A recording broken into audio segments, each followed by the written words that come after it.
ओम शांति। आत्मा में टिक कर एकाग्रता के साथ सुनते हैं 27 से 21 की मुरली में 4 सब्जेक्ट रूपी मक्खन। सार, मीठे बच्चे कभी भी अपने हाथ में लौ नहीं उठाओ।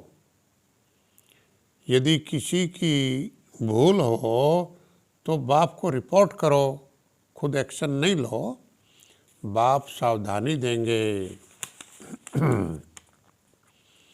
ज्ञान के सब्जेक्ट पर बच्चों के अवगुण निकालने का कॉन्ट्रैक्ट ठेका एक बाप ने ही उठाया है। बच्चों की खामियां बाप सुनते हैं तो निकालने के लिए प्यार से समझानी देते हैं।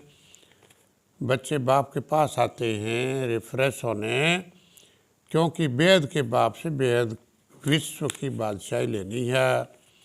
इस समय ही सबकी परीक्षा होती है। माया से हार जीत सबकी होती रहती है। बाप आए हैं बच्चों को पढ़ाने, सो पढ़ाते रहते हैं। बाप तो नॉलेजफुल है।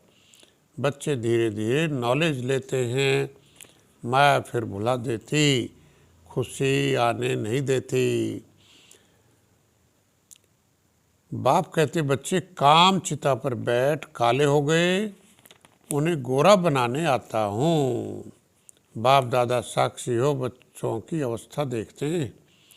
बाप दादा दोनों का बहुत लव है बच्चों से। जो बच्चे नहीं पढ़ते, श्रीमत पर नहीं चलते, तो बाप को उन पर तरस पड़ता है कि यह कम पद पाएंगे। सारा मदार है किस पर? पढ़ाई पर।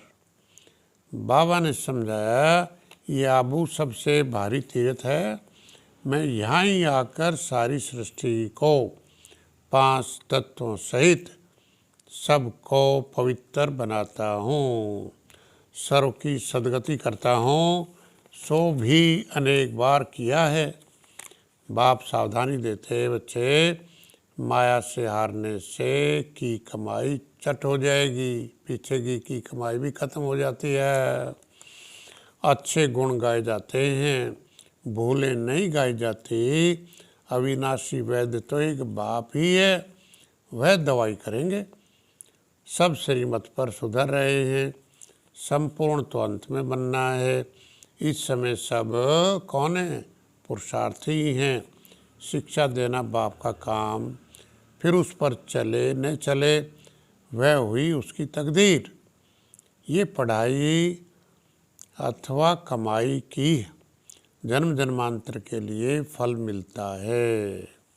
यह पढ़ाई अथवा कमाई की है, जन्म जन्मांतर के लिए इसका फल मिलता रहता है।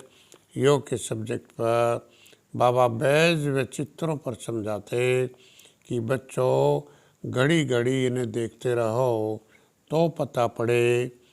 बाप द्वारा बाप की याद से हम यह अर्थात देवता बन रहे हैं।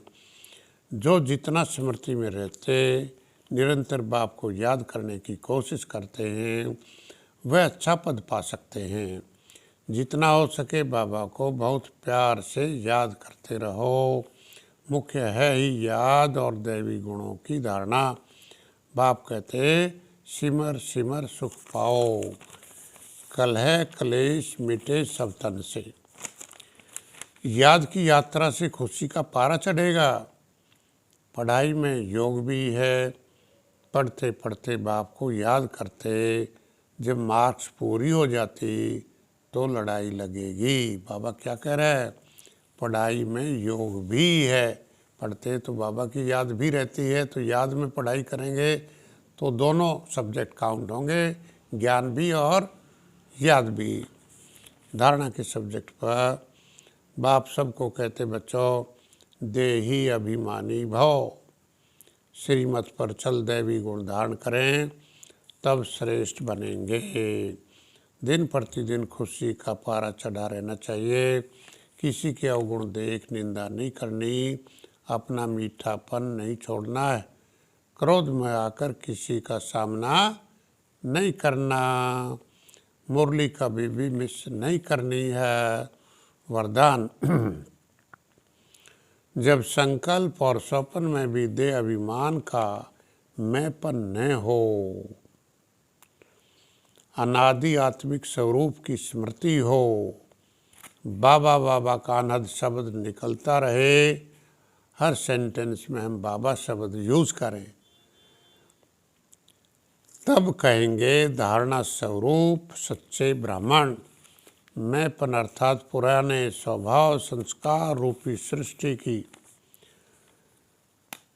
जब आप ब्राह्मण इस महायज्ञ में स्वा करेंगे, फिर सुने, मैंपन अर्थात पुराने स्वभाव संस्कार रूपी सृष्टि को जब आप ब्राह्मण इस महायज्ञ में स्वा करेंगे, तब पुरानी सृष्टि की आहुति पड़ेगी। जैसे यज्ञ रचेंगे, जैसे यज्ञ रचने के निमित्त बने, ऐसे अंतिम आहुति डाल समाप्ति के भी निमित्त बनो। स्लोगन, स्वयं से, सेवा से और सर्व से संतुष्टता का सर्टिफिकेट लेना ही सिद्धि स्वरूप बनना है। फिर सुने, स्वयं से, सेवा से और सर्व से संतुष्टता का सर्टिफिकेट लेना ही सिद्धि स्वरूप बनना है। सेवा के सब्जेक्ट पर तुम बच्चों को सृष्टि के आदि मध्य अंत ड्यूरेशन का पता है, इसके समय काल का पता है। फिर औरों को भी प्यार से परिचय देना है, किसी की गलानी नहीं करनी, इससे वह सुधरेंगे नहीं और ही लून पानी हो जाएंगे। बाप समान प्यार से समझाना है उनको। सबको सुधारने वाला एक बाप है, ये ध्यान में रहे, इसलिए बाप को ही सब सुनाना है। अच्छा, बाप दादा सभी का बहुत बहुत धन्यवाद। Thank you. ओम शांति।